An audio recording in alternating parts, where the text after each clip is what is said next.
ॐ श्रीपरमात्मने नमः। ॐ श्रीगुरुभ्यो नमः। ॐ मातृशक्तये नमः।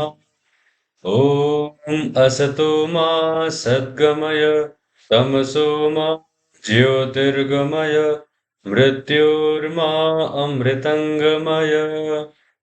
ॐ यदङ्गदाशुषे त्वमग्ने भद्रं करिष्यसि तवेतत्सत्यमङ्गिरः। तो इस मंत्र को मैंने पहले भी पढ़ा है, यहाँ नहीं। ये एक जैसे परमेश्वर के द्वारा हमें आश्वासन है। तो आइए देखते हैं। पदार्थ हे अंगिरः, ब्रह्मांड के अंग पृथ्वी आदि पदार्थों को प्राण स्वरूप और शरीर के अंगों को अंतर्यामी रूप से रस रूप होकर रक्षा करने वाले होने से यहाँ अंगिरह शब्द से ईश्वर लिया है। तो अंगिरा का मतलब देखिए दो होता है। ब्रह्मांड के जो अंग हैं ये पृथ्वी आदि हैं, और हमारे जो अंग हैं वो शरीर के अंग हैं। अब इनका धारण करने वाला अंगिरा कहलाता है।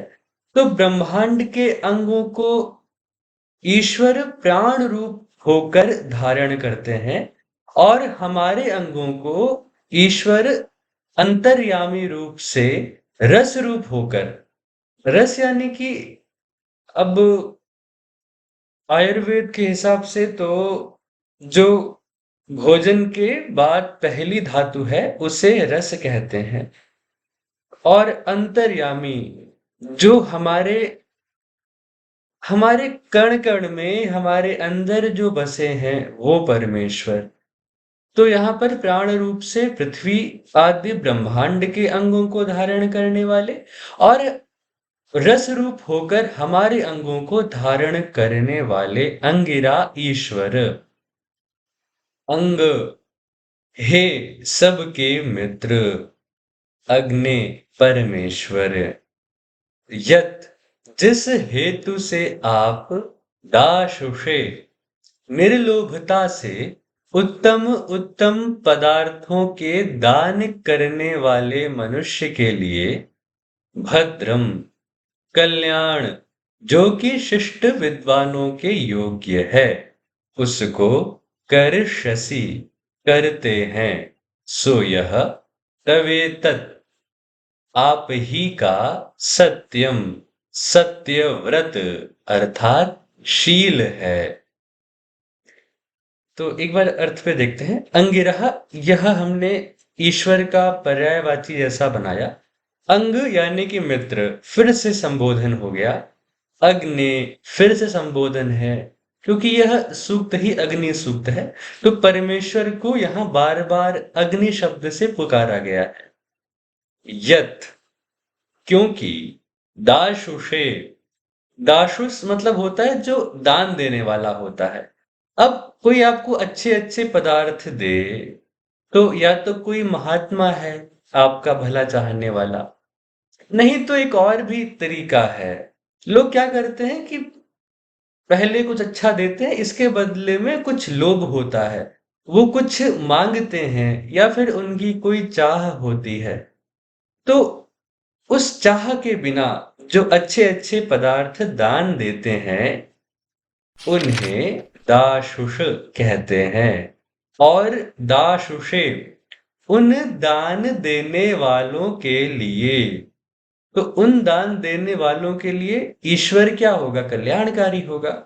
जिसकी जगत से कोई चाह नहीं है तो परमेश्वर उनकी सारी चाह पूरी कर देते हैं। तो एक उदाहरण अच्छा लगता है मुझे।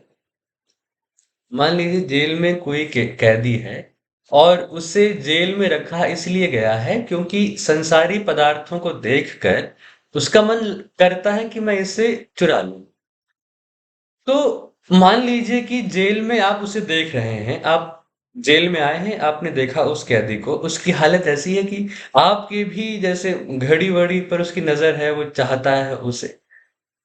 तो आप कहेंगे कि नहीं ठीक है, इसको यहीं रखो, इसको यहाँ से मुक्त मत होने देना। और मान लीजिए कि आप उससे मिलने गए और कोई बिल्कुल निस्संग, जहाँ कोई पदार्थ है उससे कोई मतलब नहीं, जैसे विरक्त हो गया हो, तो आप यही चाहेंगे, आप क्या सभी लोग यही चाहेंगे कि अब उस जो पहले चोर था ऐसे मानव को अब जेल से बाहर निकालना चाहिए। तो ऐसा कब होगा? अब हम भी सोचिए, इस संसार में पड़े हैं, हमारी भी चाहना होती ही है, ऐषणाएं होती ही हैं। कौन कौन सी होती हैं? पुत्रैषणा, वित्तैषणा, लोकैषणा। तो ये जब तक ऐषणाएं हैं तो ठीक है, भगवान ने कहा यही पूरी करते रहो ऐषणाएं। तो तुम्हें सम्मान चाहिए, सम्मान के लिए काम करते रहो, और वित्त के लिए काम करते रहो, पैसे के लिए काम कर ही रहे हैं सभी लोग। और पुत्रैषणा, ठीक है, अपनी संतति बढ़ाने के लिए तुम जगत में ही ठीक हो। अगर इन सब को हम पार पा जाते हैं, इन सब का, तो ईश्वर हमको इन सब से मुक्त कर देता है। और एक बात और है, ये अच्छा, वो कैदी आपसे चाहेगा नहीं, जैसे अगर वो कैदी विरक्त हो जाए कि हाँ अब मैं पहले चोरी करता था, अब कोई मतलब नहीं है उस चीज का, कितनी ही चोरी कर ली, क्या ही मिल गया, तो आप वो कैदी नहीं कहेगा कि अब मुझे बाहर निकालो, अब आप चाहेंगे कि बाहर निकाल लें इस कैदी को। तो जो इंसान वित्तैषणा आदि, लोकेशना आदि से पृथक होकर उत्तम उत्तम पदार्थों का दान करता है, तो ईश्वर स्वयं उसके लिए भद्र चाहते हैं, करते हैं। और ये उनका, अच्छा, ये उदाहरण ही नहीं है, ये परमेश्वर का सत्य व्रत, उनका ये गुण ही है। तो आइए देखते हैं भावार्थ। जो न्याय, दया, कल्याण और सबका मित्र भाव करने वाला परमेश्वर है।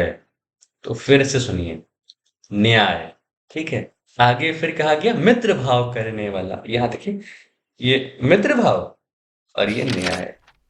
तो सत्यार्थ प्रकाश में तो बहुत ज्यादा इसकी मतलब एक अच्छी चर्चा है कि न्यायकारी, और आगे दया, दया वाला, कल्याण करने वाला और सबका मित्र भाव करने वाला। सुनने में तो लगता है जो दया करने वाला है और जो मित्र भाव करने वाला है वो न्याय तो नहीं करेगा, किंतु स्वामी जी ने इसका बड़ा अच्छा उत्तर दिया है, इसका बहुत अच्छा समाधान किया है। समाधान ये है कि ये विरोधाभासी लग रहे हैं, है नहीं, ये सब एक है। कैसे? मित्र भाव करने की बात की गई है, पक्षपात की नहीं। कल्याण करने की बात की गई है, किसी का कल्याण, किसी का बुरा नहीं। दया की बात की गई है, न्याय की बात की गई है। न्याय सबका कल्याण होता है, यानी कि यदि हम न्याय करते हैं, वहां पे जैसे कोई न्यायाधीश है, न्यायाधीश यदि पक्षपात करेगा, अन्याय करेगा, तो वो कल्याण से पृथक हो जाएगा, है ना? किसी को उसका लाभ मिल सकता है, छोटे काल में अगर देखें तो शॉर्ट टर्म, तात्कालिक लाभ किसी को मिलेगा और उतना ही नुकसान किसी को मिलेगा, लेकिन भविष्य के लिए ये नुकसानदायक ही है। जैसे एक न्यायाधीश का दोस्त ही चोर है, उसके सामने प्रकट हो गया, उस न्यायाधीश ने उसके साथ मित्र भाव किया और उस चोर को उचित दंड ना दिया और उल्टा उसको ससम्मान बाहर करवा दिया, जाओ। इसका कारण कुछ भी रहा हो ना, इसे पक्षपात कहते हैं, मित्र भाव नहीं है। क्यों नहीं है? सुनिएगा। चोर बाहर जाएगा, चोरी करेगा, अच्छा हाँ, मन बदल जाए तो बहुत बड़ी बात है, और भगवान करे ऐसा ही हो, लेकिन मन ना बदले, फिर से चोरी में ही लग जाए, तो वो फिर से चोरी करेगा, फिर समाज को दिक्कत होगी, समाज को दिक्कत होगी, फिर एफआईआर होगा, फिर शायद से उसको प्रकट किया जाए, नहीं तो कहीं और प्रकट किया जाए। अगर कहीं और प्रकट किया गया तो सजा फिर से होनी है, हो सकता है इस बार और अच्छी सजा हो जाए, अच्छी माने और कठोरतर। तो उसको भी दुख हुआ, जिसके साथ मित्र भाव किया जा रहा था उसको भी दुख दुख हुआ। और जिससे चोरी की गई, भाई हमारा सामान यदि चोरी हो जाए तो कितना दुख होता है। तो कितना दुख हुआ होगा दूसरों को, और कितना दुख होगा इस ये जो मित्र भाव जिनके साथ किया गया, ये मित्र भाव वास्तविक नहीं है। अगर इतना ही बड़ा मित्रता वाला भाव आ रहा था तो उसको समुचित दंड दिया जाता, बाद में समझाया जाता कि मैंने न्याय किया है और मैं इसमें बद्ध था। जो एफआईआर हुआ है उसके हिसाब से तुम्हें यही सजा मिलनी चाहिए थी, बाकी मेरी तरफ से पूरी सहानुभूति है, तुम्हारे साथ अच्छा ही हो ऐसा मैं सोचूंगा। बाकी इससे ज्यादा यदि सोचें कि नहीं अब हम इसको छुड़वा ही देते हैं जल्दी से बिना इसको ठीक ठाक किए, तो फिर वो न्याय नहीं रह जाएगा, फिर अन्याय हो गया, सभी को दुख दिया। दया, दया भी यही है। न्याय कीजिए, हजारों को, हजारों पर आप कल्याण कर रहे होंगे, हजारों को आप बचा रहे होंगे, हजारों पर दया होगी। एक चोर पर दया करने से आप हजारों को दुख देंगे। तो इस तरह ईश्वर का क्या है ना, न्याय, बिल्कुल न्याय है। अच्छे लोग होंगे तो बिल्कुल न्याय के साथ उनको अच्छा दिया जाएगा, बुरे लोग होंगे तो न्याय के साथ उनको यथा योग्य फल मिलेगा। दया, जो उसके अधिकारी हैं जिन पर दया होनी चाहिए उन पर सतत दया बनी रहेगी। लेकिन कोई पाप करके सोचे अब हम पे दया हो जाए, तो फल मिल जाएगा। प्रार्थना करें कि हम पे दया करो तो वो दया भी होगी। ईश्वर में ये कल्याणकारिता तो है, कल्याण भी यही है और मित्र भाव भी यही है। किसी का ईश्वर बुरा नहीं चाहते। आप पाप करते हैं तो वेदों में जो आज्ञाएं हैं उसके विपरीत चलेंगे तो ईश्वर आपका बुरा नहीं चाहेगा, लेकिन पाप का फल तो मिलना है। तो बस इतनी सी बात है। तो वो परमेश्वर है, उसी की उपासना करके जीव इस लोक और मोक्ष के सुख को प्राप्त होता है। अगर हम ईश्वर की उपासना करेंगे तो एकमात्र ध्रुव सुख का साधन है। एक गाना है, तू ही बस मेरा ऐसा है, दुख में भी साथ नहीं तजता, दुनिया मुझे प्यार करे ना करे, खोऊं तेरा भी न प्यार कभी, मुझे ऐसा बना दो मेरे पिता, जीवन में लगे ठोकर ना कहीं, जाने अनजाने भी मुझसे नुकसान किसी का हो ना कहीं। तो उसी की उपासना करनी चाहिए, क्योंकि वही दुख में भी साथ नहीं छोड़ता, और इस लोक में भी और मोक्ष के सुख को पाने का तो आधार ही ईश्वर की उपासना और ज्ञान वैराग्य है। और क्योंकि इस प्रकार सुख देने का स्वभाव और सामर्थ्य केवल परमेश्वर का है, दूसरे का नहीं। अब यह ऐसे समझिए ध्रुव सत्य है कि सुख देने का स्वभाव केवल परमेश्वर का ही है। हर परिस्थिति में हर व्यक्ति आपके दुखों को हर नहीं सकता। कोई यदि आपका कल्याण कर सकता है तो वो भी समझिए कि ईश्वर की ही बनाई परिस्थिति उसकी व्यवस्था के अंतर्गत ही हो रहा है, किंतु कारण परमेश्वर ही है, दूसरे का नहीं। जैसे शरीरधारी अपने शरीर को धारण करता है, वैसे ही परमेश्वर सब संसार को धारण करता है, और इसी से यह संसार की यथावत रक्षा और स्थिति होती है। एक बार फिर से देखते हैं भावार्थ।